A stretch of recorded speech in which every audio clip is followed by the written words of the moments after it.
Ray Brown's Talking Birds.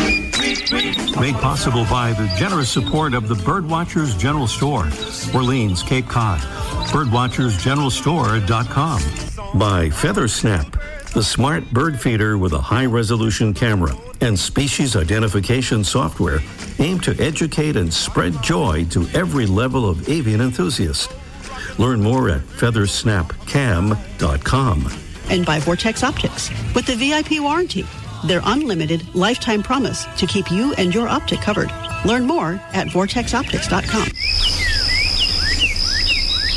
Good morning, afternoon, or evening, and welcome to our show number 1005. So who has sent us an audio postcard from Wheat Ridge, Colorado? Well, it's Melissa Coleman. Listen carefully as Melissa whispers while owls call.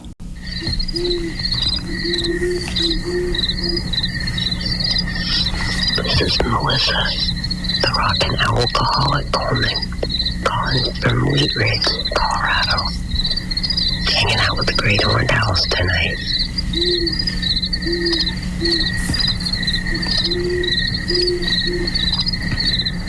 I think just 4 of them.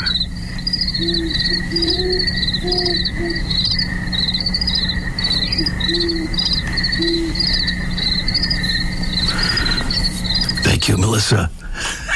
We're all gonna whisper now. Thank you so much for that report there, Melissa, with 4 great horned owls and other creatures of the night. Meanwhile, next time you're looking at birds, we invite you to make a little smartphone recording or digital device recording of what you're seeing and send us the file for an audio postcard. We have room for more. Just send the file to ray@talkingbirds.com. That's ray@talkingbirds.com. It's autumn, and as we head into October, it's easy to forget that just a couple of months ago, on July 21st, the Earth experienced its hottest day in recorded history. Marks the second consecutive year that average global temperatures have busted through climate records, and scientists say it will not be the last, as planet-warming fossil fuel pollution drives temperatures to new highs. By the way, although this data came from the mid-20th century, the temperature records, based on sampling ice cores in coral reefs, represent the warmest period the planet has seen in at least 100,000 years. Of course, climate scientists warn that climate change means unpredictable weather and increasingly powerful storms, including hurricanes. And of course, we think about all the people and their families there in the southeast. Right now, birds affected by Hurricane Helene are trying to regroup after being caught up in that storm's winds and rain. The website birdcast.info, provided by Cornell and other partners, has some great information on this. And they also point out that with the migration heading south, birds have been heading off to the west and bypassing Florida completely as they make that southward migration. We have a conservation salute of the week. It goes to the great American singer-songwriter, Jack Johnson. I know she says it's all right, but you will make it up next time. Jack Johnson and his tour crew work with performance venues to reduce single-use plastic at every level of tour production by implementing innovative campaigns which eliminate disposable plastic and provide retail stations, water refill stations, and promote reusables. A lot more about what Jack Johnson and his crew are doing in the cause of sustainability on his website. Just look for the greening tab at jackjohnsonmusic.com. Definitely worth a look. We're not looking at this, but we're listening to it.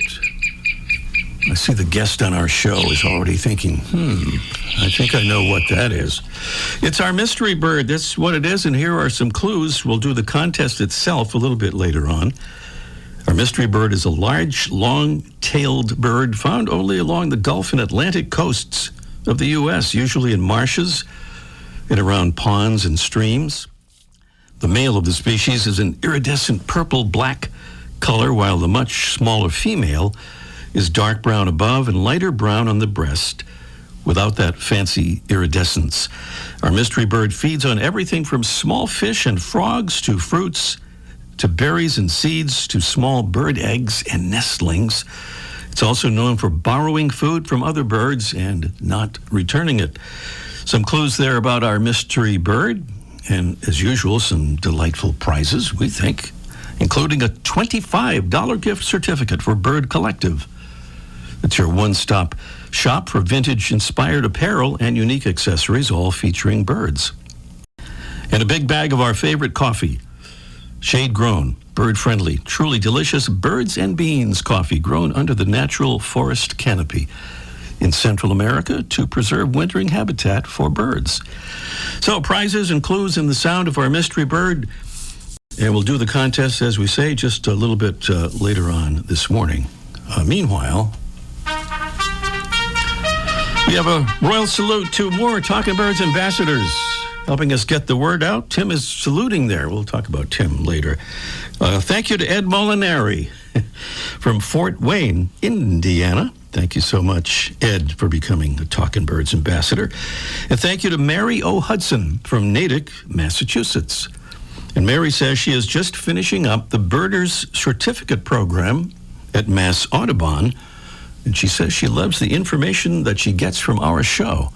Of course, we got most of it from the Mass Audubon Birders program, but that's another story. We were taking that course a few years ago. It's a wonderful thing. And thank you so much, Mary. We are so grateful to the more than 900 Talking Birds listeners who've become members of our ambassadors family. And they hand out info cards to friends and neighbors, fellow birders and would-be birders, helping us spread the word about birds and birding and conservation. And to become a Talking Birds ambassador, it's really easy. Yeah, just go to our website, talkingbirds.com, and click on the Get Involved tab at the top of the page, where you'll see how easy it is to become and to be a Talking Birds ambassador. Still to come today, we'll be joined by, I think it's okay if we call her this, our own Freya McGregor, who will tell us a story about a bird window crash at her house and what she's done to make sure it doesn't happen again. Also today, Mike O'Connor will join us for a Let's Ask Mike segment, almost live from the archive, about comfort squirrels, wild turkeys, and wild boars. And up next, we'll meet a secretive, sweet-singing southeastern sparrow species as today's featured feathered friend. And that's right after this. Hi, it's Debbie Bleacher from the Talking Birds crew. We bring you the show every week because we care about birds and the environment, and we know you do too. So we also want you to know that 8 million environmentalists skipped the 2020 presidential election. Our votes matter, and registering to vote is the important first step. You can register and check your registration at vote.org. That's vote.org. Some folks call our featured feathered friend the Pinewoods sparrow. Some call it the Oakwoods sparrow, with both names giving a clue to its favorite habitat of open pine woodlands and oak palmetto scrub, all in the southeast corner of the U.S. and nowhere else in the world. The bird is now officially known as the Bachman's sparrow, a moniker likely to change since North American birds named for people will soon be a thing of the past. The Bachman sparrow is a medium-sized sparrow with a long, rounded tail and a cone-shaped bill. It has brown streaked upper parts, a whitish throat, buff breast and sides, a whitish belly, a gray face with a brown line behind the eye, and a brown and gray striped crown. Its song is a sweet whistle followed by some trills.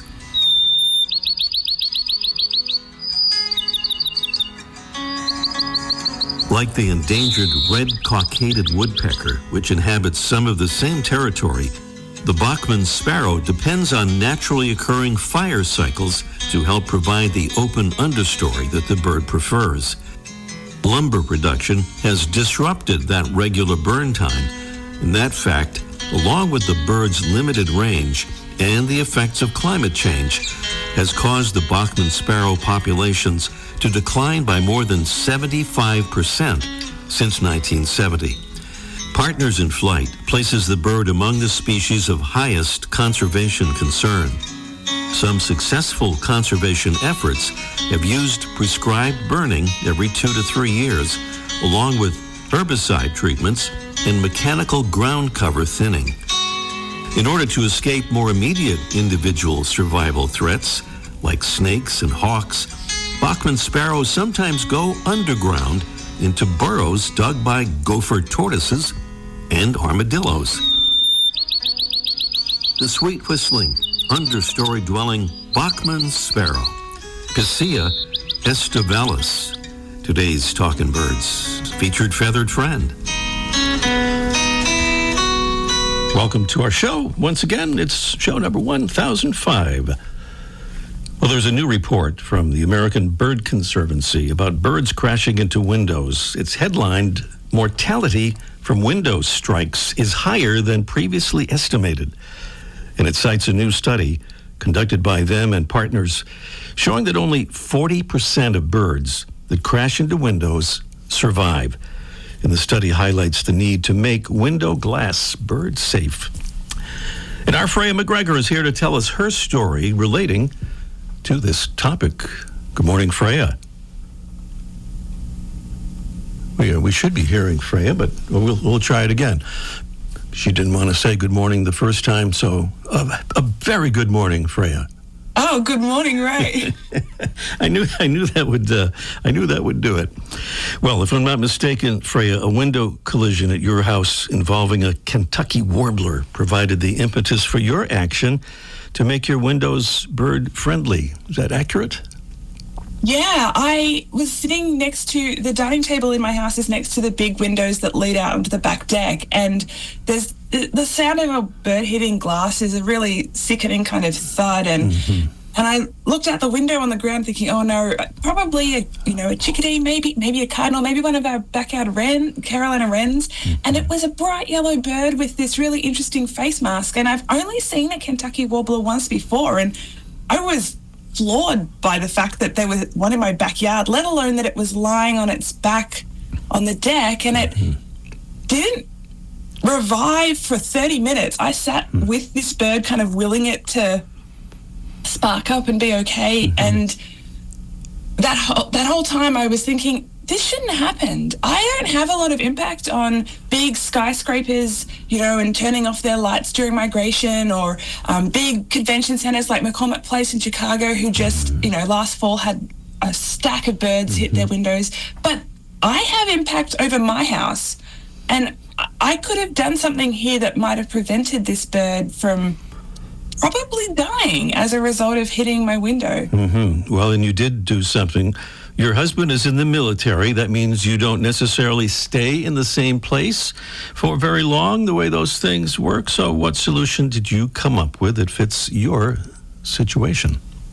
Yeah, I'd been conveniently using that excuse as one, not to invest in, the sort of, it's not permanent, but, the tape, the different kinds of tape that you can buy and stick on your windows, because I didn't want to, we don't know when we're next moving, and it might be in the next handful of months, and I didn't want to spend all this money and then have to take it off, and then it's in the trash and blah, blah, blah. But I shared this story with my Instagram community, and several people suggested Acopian bird savers who have their own instructions that you can just access for free on the website about how to make the kind of generic name is Zen curtains. And so it's paracord. You just buy a whole bunch of paracord at 1/8 of an inch diameter. So that's paracord as in parachute, right? That kind of... Yeah, like it's I think lots of folks these days use it for like crafting, like making bracelets and tying knots and stuff. My husband in the army is very familiar with paracord, and you measure up the length. There's really clear instructions on this website, and melt the ends so that they don't fray, and tie a handful of knots, which are pretty straightforward. And there's videos showing you how to do it, and you tie them into a horizontal cord as well that we just bought some outdoor command hooks that just, easy to stick onto the outside of the building, and then we can take them off really easily when we go. And we can reuse them. That's the thing. They're not adhered to the glass. We can take them down when we move house. And if I need to kind of reconfigure them because the windows in the next house are a different shape or width or anything, I can just change the knots and go again. We'll give the website too for that information about how to make these and all of that. And I wanted to mention too that you sent me pictures, and we'll put these up on our website and I think on our Facebook page. And the thing is, when you look out through your window from inside, it's not much of an obstruction at all. You see what look like very thin stripes coming down. Yeah. It's not. They're not it's sort of like anything. Maybe it's like wearing glasses. When you first put them on, you notice the frames in your peripheral vision, and then after a while you sort of tune that out. I think it's the same kind of thing because they're so skinny. They're not like visually irritating. They're just there. And we have anoles, little green, very quirky lizards that hang out on our deck, and we've even seen one. It was we have a hummingbird feeder suctioned cupped to the window, one of their windows with the paracords. The hummers don't mind. The paracords went up and the hummers are straight back at the feeder. And we found an anole sitting up drinking water out of the moat of the feeder, and then it repelled headfirst down one of these paracords, which was pretty hilarious to watch. So, the wildlife don't mind at all. What can you say about the effectiveness? Can you get an idea of that? So they have only been up for a couple of weeks, and I don't spend most of my time in that half of the house, but so far, so good. No horrible thuds. What's the website so that folks can get this information if they want to try this? It is birdsavers.com, I believe. There's really clear instructions. There's little videos to help you know how to tie the knots. You don't have to. The company will make you equivalents if you don't want to do it, or if it's a big project or whatever that you can order through their website, but they provide you the information to do your own. And we just had a fun kind of Saturday afternoon cutting up a lot of paracord, melting it and tying knots, and it was done. So not a big time sink and not a lot of heavy lifting. And again, that website, we think, birdsavers.com. It's a copy in Birdsavers if you can't find it that way. Birdsavers.com. And that's Freya McGregor. Freya is a disabled birder and an occupational therapist, as a consultant at Access Birding and a research associate at Virginia Tech. Her work centers on improving access and inclusion for disabled birders. She is the author of A Field Guide to Accessible Birding in the United States, to be published by Princeton University Press in 2026. And she has been part of the Talkin' Birds team since 2019. Thank you, Freya, for all your good work on behalf of disabled birders and for that great info on a way to keep birds safe from window crashes, and for doing it at your house. Yeah, I mean, it's the least we can do, right? We have impact over our own homes very often. And yes, I did double check that just then. It is birdsavers.com. Okay. So. Excellent. Freya McGregor here on Talkin' Birds. Up next, it's our mystery bird contest in just 1 minute. The flutter of a tail feather, the flash of a wing bar in mid-flight. You don't always have a lot of time to identify a bird in nature, let alone to appreciate its beauty. But with Vortex Optics, you'll have the power to bring every wild moment closer.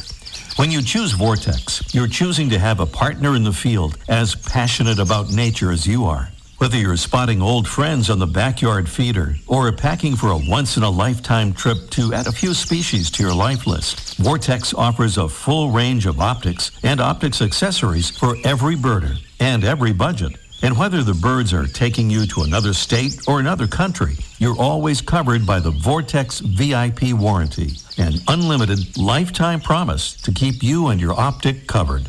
If you'd like to learn more, or if you need help choosing your next optic, give Vortex a call at 1-800-4VORTEX or visit vortexoptics.com. That's our mystery bird. It's a large, long-tailed bird found only along the Gulf and Atlantic coasts of the U.S., usually in marshes and around ponds and streams.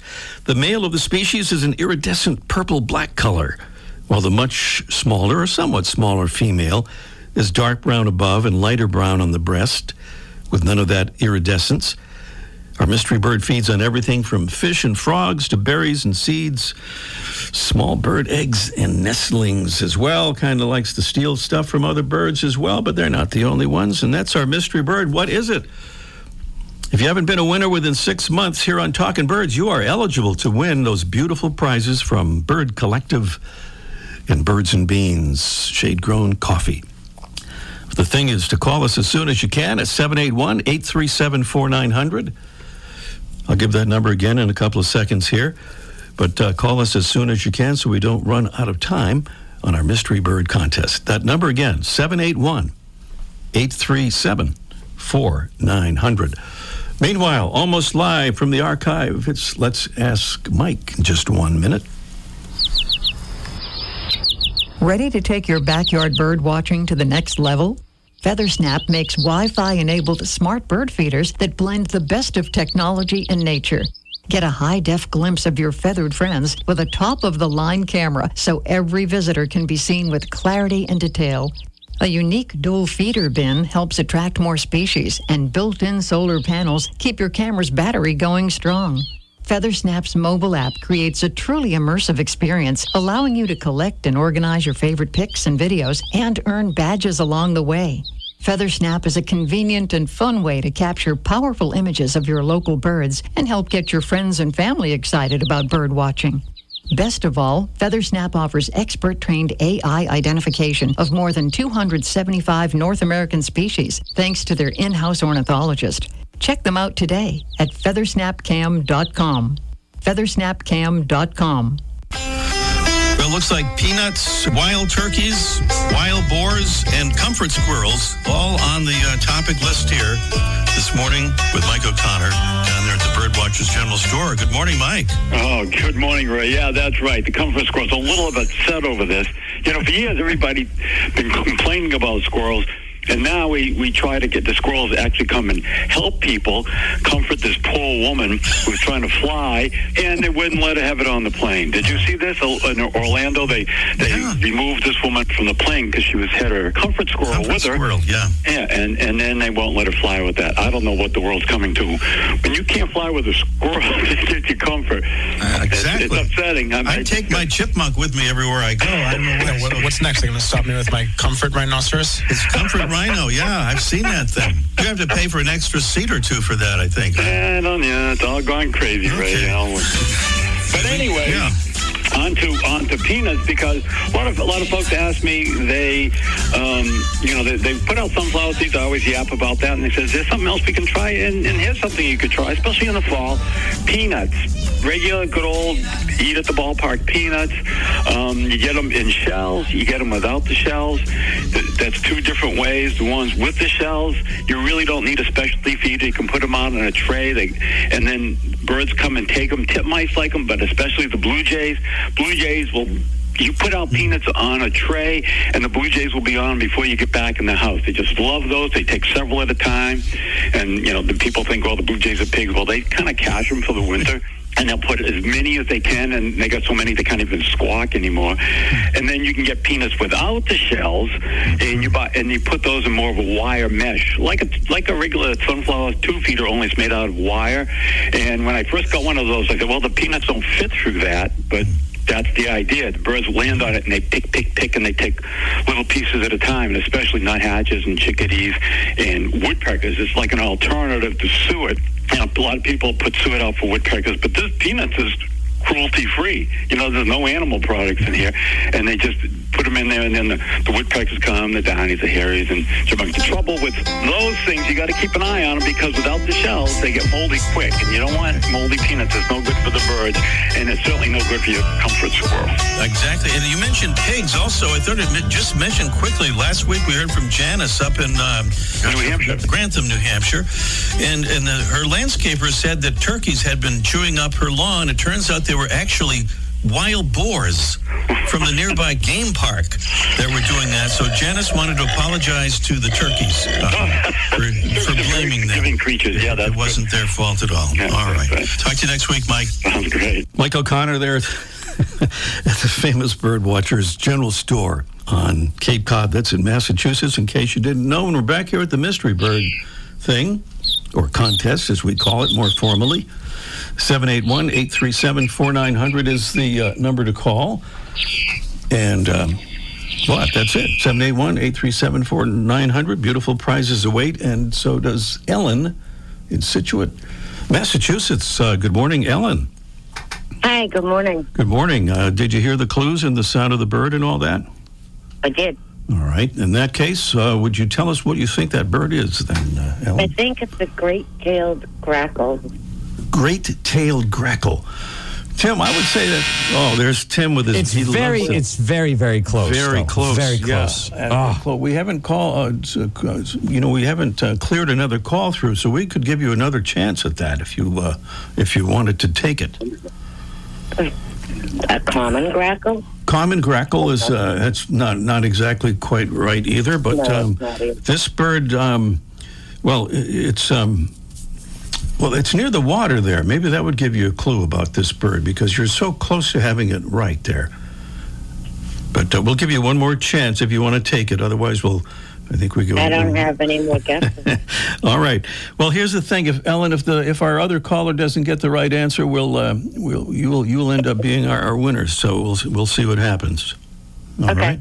All right. Cool. Thank So you. we've got thank you, Alan. We got a couple of guesses there for a great-tailed grackle and I believe a common grackle.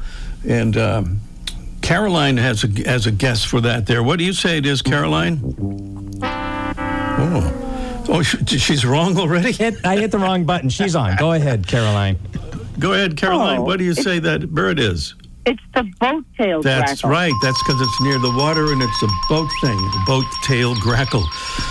Yay. Yes, you are absolutely correct. Thank you so much, Caroline, for getting that answer right. We're always glad that you do. Would you like to try our bonus question? Because I think we have time for that. Okay. Okay. We talked about electric car stuff last week, and we have kind of a question sort of left over from that as our bonus question. This is not, we'll see what you think about this. I was going to say it's not about birds, but it kind of is. The big German automotive parts maker, Mahle, has developed a new cooling fan for electric vehicles that's highly efficient and super quiet. And they used something from nature as a model in developing that super quiet fan. Which of the following did they use as that model? Is it A, marsh reeds that move silently in the breeze? B, the wings of owls? C, the sound-absorbing quality of snow? Or D, the cone of silence from the old TV show Get Smart? Sorry about that, Chief. No, that's not really a natural thing, is it? The owl feathers. You think it would be the owl feathers? I'm going to say that, yeah, that's absolutely right. Yeah, that makes sense. Wow, you even got the whoop-woo. That's a new one. I like hearing the whoop-whoop. That's a beautiful thing, yeah. Caroline, thank you so much. You're right on both counts, and we'll send you prizes. Great, thank you. All right, you're welcome. In case you missed that, the wings of owls is what they used. We've talked about owls many times on the show, about how owls can fly silently because of the way their feathers are designed.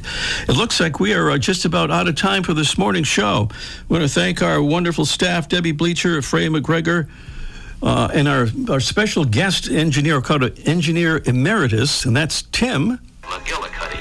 No, it's McKinney. Yes, right. No, not McGillicuddy, no. Thank you very much, Tim. You're welcome. Thanks for being with us, and see you next week. I like that. Ray Brown's Talking Birds.